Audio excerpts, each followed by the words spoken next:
It was a splendid morning on the island of Sodor. James was feeling very pleased with himself. His red paint gleamed in the sunshine as he sped along the line. He reached the junction just as Percy puffed in with some freight cars. James was surprised to see him, sighed Percy. And James puffed importantly away, muttered Percy. James arrived at the harbour. It was market day. The harbour yard was filled with the sweet smell of fruit from faraway lands. The fruit was delivered in big ships. James watched as strawberries, oranges, melons and bananas were carefully loaded onto his cars. Then he set off for the station on the main line. On the way, he met Thomas. Panted James. Gasped Annie and Clarabel. Percy was back in the yard and busy shunting. He had the cars in good order and was making up for lost time.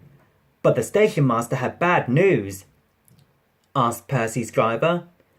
Percy quickly set off to the rescue. James was stuck on the line and looking glum. Percy couldn't help laughing, said the driver.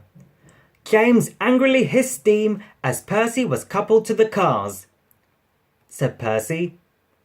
Called his driver, but Percy was in a hurry. He didn't see that the switch had failed and that he had been diverted into a siding.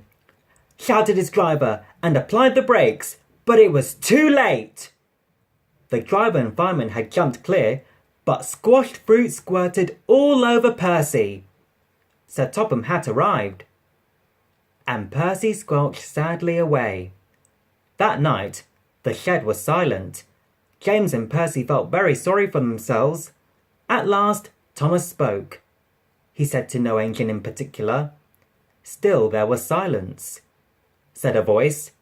Then came a chorus.